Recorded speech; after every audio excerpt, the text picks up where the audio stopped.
마리아 카스티요 페르난데스, 지금 사진에서 보시는 저 은발인가요? 금발인가요? 사진상으로는 정확하게 안 보이는데 이제 왼쪽에는 이재명 더불어민주당 대표가 있고 오른쪽에는 마리아 카스티요 페르난데스 주한 유럽연합 대표부 대사가 있습니다. 저분은 스페인 사람이고요. 그다음에 아시아 전문가입니다. 그러니까 아시아에서 말레이시아 대사를 하는 것 같은 그런 식으로 이제 아시아를 돌면서 여러 가지 그 외교 직책을 맡는, 이제 그래서 그 이제 이재명 대표를 찾아와 가지고 이제 여러 가지 얘기를 하는데 그 얘기를 비공개로 했습니다. 1시간 동안. 근데 그 비공개로 했던 이 대화를, 이재명과 마리아 둘 사이에 했던 대화를 이번에도 역시 실망시키지 않고 김의겸 대변인이 그 둘 사이에 어떤 얘기를 했는지를 전달을 했습니다. 공개적으로 기자들 앞에 마이크에다 대고.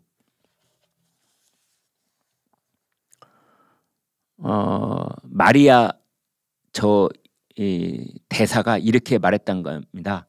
북한이 도발 수위를 높여가고 있는데 현재 윤석열 정부에는 대화 채널이 없어서 대응하는데 한계가 있는 것 같습니다. EU 마리아 대사가 말하기를 김대중 노무현 전 대통령 때는 긴장이 고조돼도 대화 채널이 있어 교류를 통해 해결책을 찾을 수 있었는데 지금은 그렇지 않습니다. 라고 페르난데스 대사가 이재명 대표한테 말을 했다. 라고 김의겸이가 기자들한테 말한 겁니다. 그러자 페르난데스가 그것을 알고 바로 입장문을 냈습니다. 이건 사실과 다르다. 사실과 다르다. 그러자 곧바로 김의겸 대변인이 납작 엎드려서 잘못했다.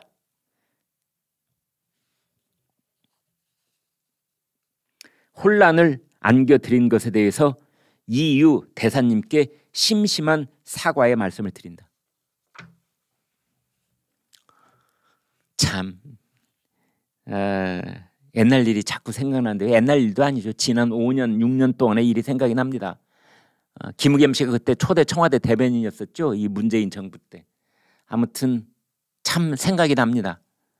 문재인 정부의 청와대에서 무슨 일을 발표만 하면 반드시 백악관에서 부인합니다. 그러니까 이 사람들의 DNA 속에는 뭔가를 그냥 쉽게 생각하고 손바닥 뒤집고 문재인 대통령한테 유리하게 그냥 말을 바꾸고 왜곡하고 비틀고 뒤집고 해도 괜찮다는 생각을 하고 있는 것 같아요. 참 놀라운 사람들입니다. 놀라운 사람들입니다. 예를 들어서 문재인과 트럼프 두 사람이 만나서 뭐 대화를 했지 않습니까? 그리고 이제 우리 청와대에서 발표를 하는 겁니다. 바로 백악관에서 헛소리 말라고 부인합니다. 이런 일이 한두 번이 아니에요. 그런데 그 버릇을 아직도 버리지 못하고 김의겸이 그때는 청와대 대변인, 이번에는 민주당 대변인이 돼서 또 이렇게 헛소리를 한 겁니다. 바로 그냥 엎드려서 이 얘기를 잘못했다. 김대중 노무현 때는 대화 채널이 있어서 긴장이 고조돼도 뭔가를 누그러뜨릴 수 있었는데 윤석열 정부는 대화 채널이 없어서 그게 고조되고 있다라고 페르난데스 주한 유럽연합 대표부 대사가 이재명 대표한테 말했다라고 거짓말을 해버린 겁니다. 거짓말을 해버린 겁니다. 그래놓고 페르난데스 대사가 한국 신문 안 보는 줄 알았던 모양이에요. 그냥 거짓말해도 국내 언론들만 그냥 그렇게, 우리 국민들만 그렇게 알아듣고 그냥 그쪽에서는 국내 언론 체크 안 하는 줄 알았던 모양이죠. 얼렁뚱땅 넘어갈 줄 알았던 모양이죠. 바로 이렇게 항의가 나오니까 이제 잘못했다고, 일이 커질까 봐서 딱 엎드려서 절을 했는데, 사과를 했는데, 김의겸 씨 한 가지만 내가 덧붙이고 싶습니다.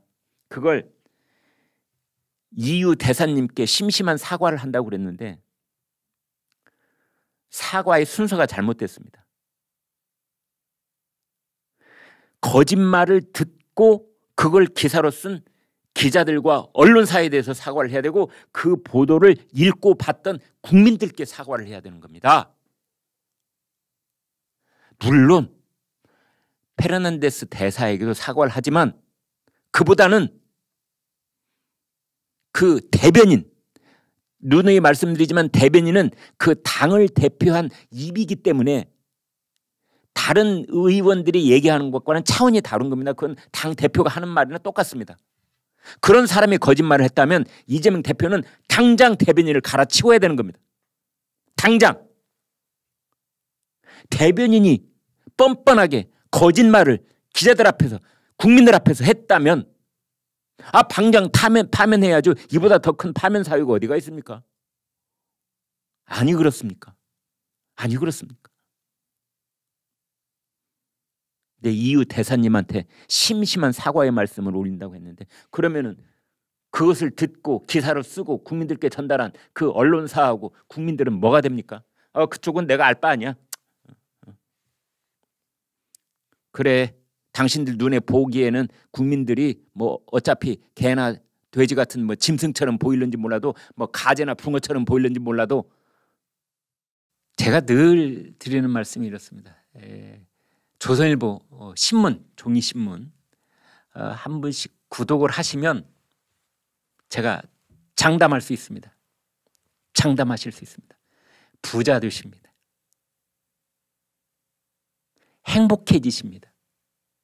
그리고 무엇보다도 팩트 중심의 인포메이션을 가질 수 있게 되십니다. 저희 조선일보 제가 지금 논설위원인데요. 저보다 지금 선배님들도 많이 계십니다. 근데 제가 이제 위로 치면은 한 1%, 2% 안에 드는데요. 횟수로 치니까 37년, 38년 이 조선일보의 기자로 논설위원으로 일하고 있습니다. 근데 다른 건 다 몰라라. 저희가 어떻게 신문을 만드는가는 여러분께 제 얼굴과 이름을 걸고 분명하게 말씀드릴 수가 있습니다. 300명쯤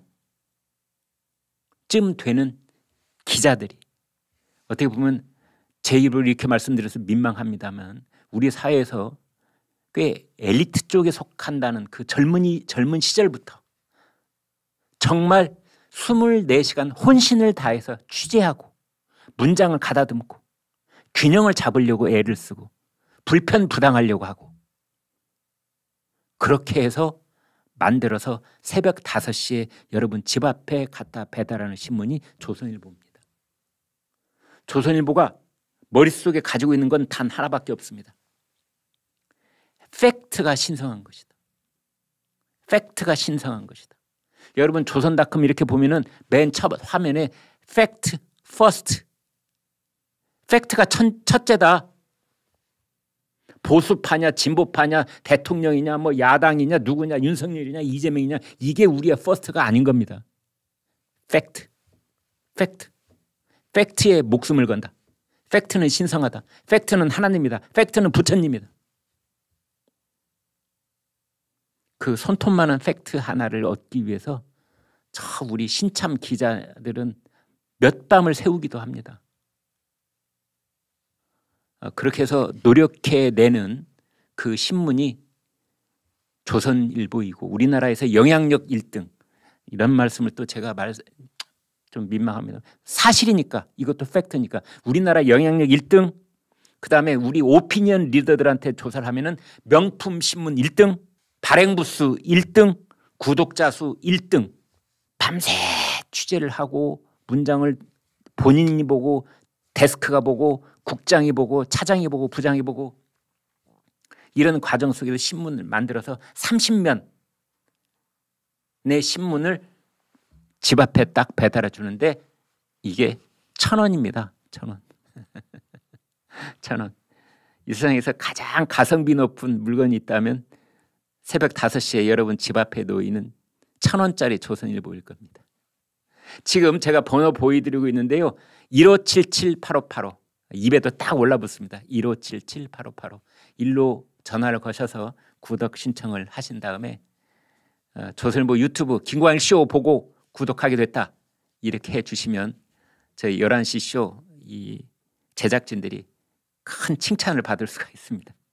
네, 여러분 부탁드리겠습니다.